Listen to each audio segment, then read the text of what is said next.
Hello, this is a video about a new key term in our ninth grade English class as we're studying Midsummer Night's Dream by Shakespeare, and that is prose.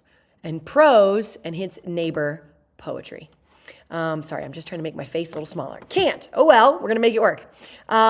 So first off, let's start by looking at our next slide. These are both texts that are not in English. They're in Portuguese, which is a language that I speak, but probably most of my viewers do not speak. So without knowing what the words say, one of these is poetry. Think to yourself, just by looking at this, which one of these is poetry? All right, have you made a decision? Shall I reveal? That one is poetry on the left there. It is in a tall column. So I ask students, how do you know that's poetry?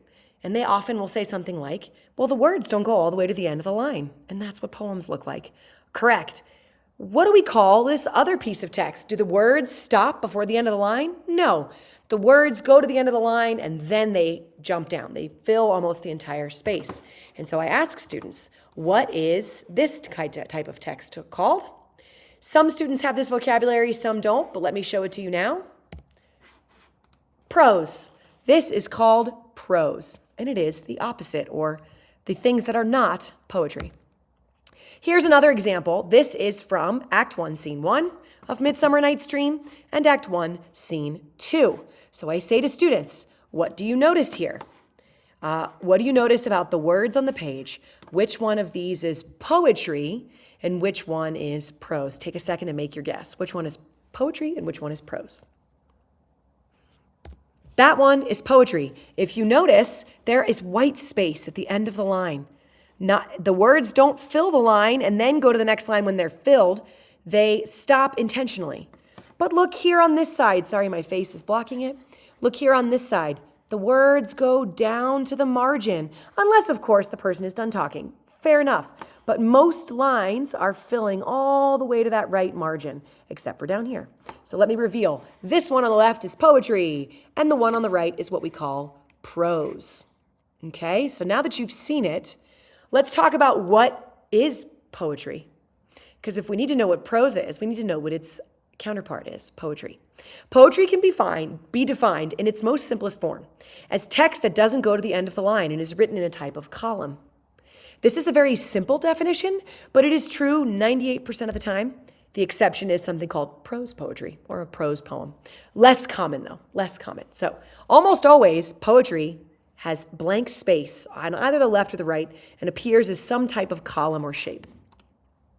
Now let's talk about what prose is. So if we know what poetry is and you were able to identify that, prose is writing that has no rhythm or rhyme. The words fill the lines of the page all the way to the margin. It is the counterpart. I really shouldn't say opposite. It's the counterpart of poetry. The example of prose is Act 1, Scene 2 of Midsummer Night's Dream, as we saw. If you see here, the words go all the way to the side margin in a block. That is prose. Now, we saw Act 1 was poetry, the whole thing, every page, poetry. See the empty space? Poetry.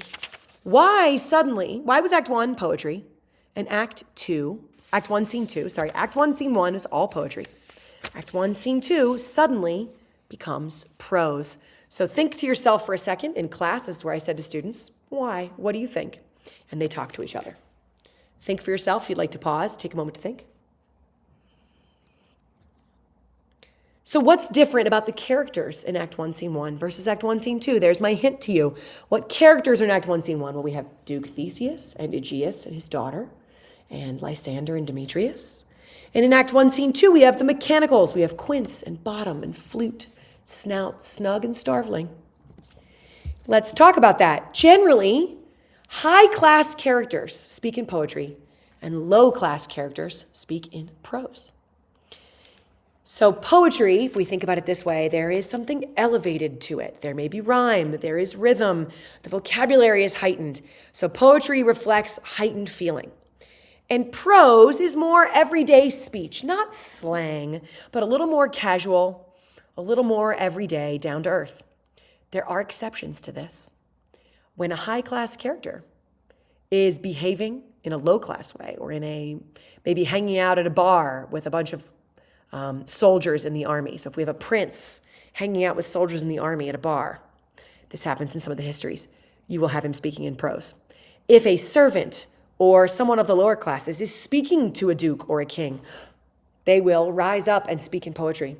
Sometimes someone from the lower classes is just passionate. They are feeling intense emotions. They may speak in poetry. Yeah. So there are exceptions, but when there's an exception, Shakespeare is speaking to you across the years. So you should think about what Shakespeare is saying. Okay. I want to talk about categories when we think about categorizing writing. All writing can be categorized into these two big categories, poetry and prose. So poetry, song lyrics, poetry. I should put poems. Song lyrics, poems, some Shakespeare, and Greek plays are all written in poetry. The Odyssey is written in poetry. There are things that are written in poetry. A novel in verse, yeah? Then we have, on the other hand of this, on the other side of this coin of types of writing is prose. Novels, we read Lord of the Flies, that is prose. Short stories, prose. Essays are prose. Journalism is prose. Nonfiction is prose. Reference texts, encyclopedias are prose. It goes and goes and goes. Yes, these are all prose. You could argue text messages are prose unless you're writing your text messages in poetry. You do you. So that is my little quick lesson on poetry versus prose. It is a choice that Shakespeare is making, and I want you to think about why Shakespeare's making that, what that reveals about these characters, and then how that might affect your performance or your reading of Shakespeare, whether it's in poetry versus prose. All right, thanks.